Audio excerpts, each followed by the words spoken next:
what's up guys, it's Slush, and today I wanted to talk to you guys about what it means to have flow. And so this is me learning from slightly from flow theory, me reading some books about flow, and just me figuring out flow for myself. And so one thing about flow that I've realized is that a lot of people think that in order for you to flow, that you need to be doing something that you're super passionate about. And one thing I've learned, and I tested this out, and it's actually true, but for you to enter the state of flow, you actually don't need, or it's not a requirement for you to be doing something that you are not passionate about. So I'm talking about entering your workflow state, right? I don't know if anyone here has done that before, but pretty much like you might have like a series of tasks that, they're not exciting. It could be like emails, you gotta audit a few things, you gotta do paperwork, you gotta do like, I don't know, maybe call some clients and like just a bunch of stuff that you don't really want to do. If you had to choose, it's not something that you would be doing to begin with. But you do it anyway, right? Maybe you do it because, I don't know, like it's due tonight or it's due in the next few days and you really need to get it done, right? And so that's the first thing I realized about flow, is that you actually don't necessarily mean that you're doing something that you are super passionate about. And so in workflow, a lot of the times what happens is you start, the first task. Usually, I don't know about you, but like maybe you'd start out with something that you don't really, you don't really think is going to take too much of your time. So it could be like your smallest project. Everyone's different, but, it could be your smallest project, or maybe you're the type to like, you start out with the biggest one and then just kind of like narrow it down to the easiest one. Maybe you're that type of person, but regardless, right? After you finish the first project or the first task, you're like, you kind of just get into this like, okay, I've checked that off, that felt good, and now what I'm going to do is I'm going to finish the next task. And so that's what I think, and that's what I've found what flow is to begin with. And for me, it's also kind of funny. Flow is such a strange paradox. Like, flow is literally, it's like two things at the same time. It's like positive, negative at the same time. And so flow is when, you are just so focused, kind of like going back to workflow, right? You are just so focused that you lose track of time. And in that moment, right, nothing else matters, or nothing else seems to matter, at least. And another cool, or I guess a strange paradox about flow is just the fact that you are so in tune that you really have no extra space, no extra energy, or you just can't, you're just unable to attend to other things. This is kind of like what we see when we talk about gym flow, right? I don't know about you, but maybe you've tried, because now you know better, right? You know better than to skip a workout. So what you do is you drag yourself to the gym. You probably drink that pre-workout that you didn't want to, but you drink it anyway because you know that after you drink it, you're gonna have to show up, right?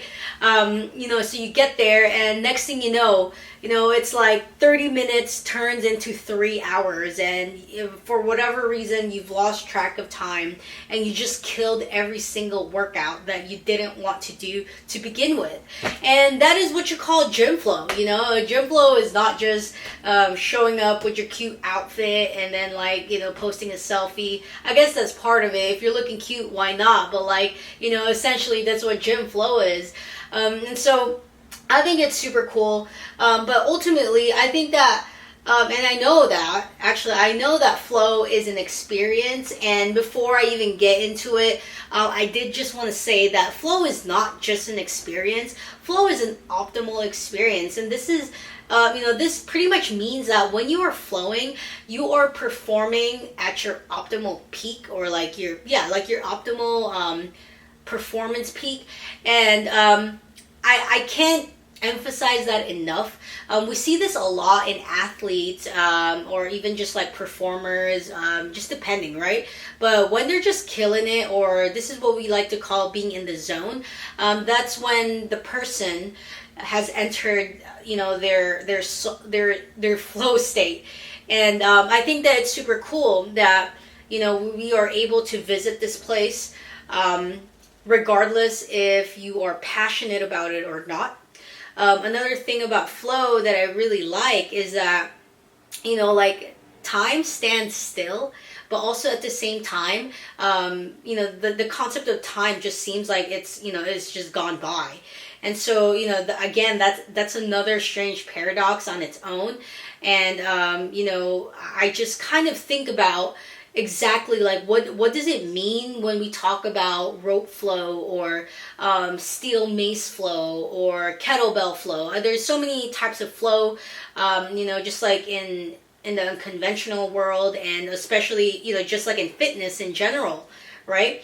But if we're just talking about fitness level, I think it's safe to say, and it's widely accepted, that whatever, insert your form of flow, right? Rope flow. It's just a bunch of sequences. It's just a bunch of drills and moves that we put together into sequences or phrases, and we just kind of like knit it together. And sometimes it's accompanied by music. Sometimes it's in silence, or it's like the way that we meditate. But realistically, if we're talking about just like unconventional flow, it's just a bunch of drills, right, put together. Of course, you want to make sure that there's soul into it, right? But this is just me being super dry and trying to like explain it as simple as possible. But like as a whole, though, if you ever think about it, everyone actually flows, whether they know it or not. And it's super cool because it's like, your grandpa, your grandma, your parents, right? Even like you might have a baby brother or baby sister, or just like a little cousin. They all have their own flow, believe it or not. And with children too, I feel like their flow is a lot more obvious, just because they are very intrigued with play, or they just find play fun. And this is what this is what leads children to exploration, right? And so as we grow up, we just kind of stop playing, right? And it's super interesting. And the other thing too that I realize is like, when we play, we literally can just go into a state of flow. And this kind of clashes with the idea of workflow, doing mundane tasks that you might not be too excited about. But it's just another way to enter your state of flow.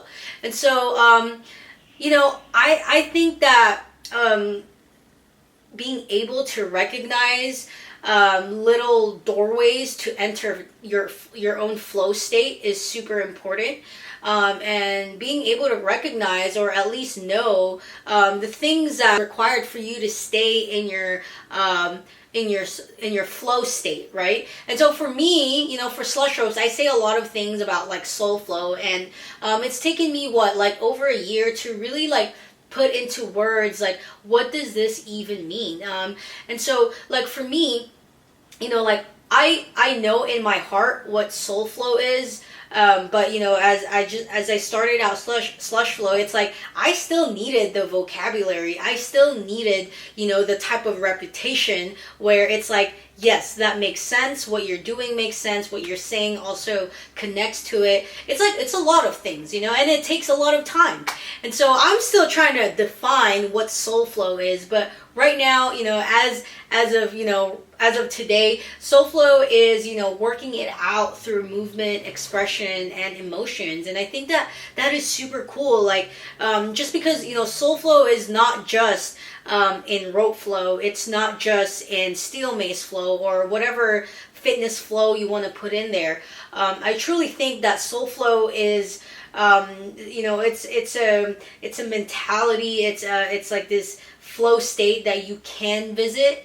And when you work things out, right, through movement, through expression, through emotion, it doesn't mean that you're working out. It doesn't even mean that you're doing something like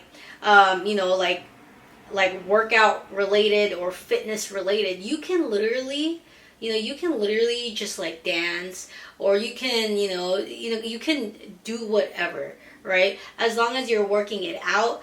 Like just working through your inner stuff. I think that's the best way to say it, inner stuff.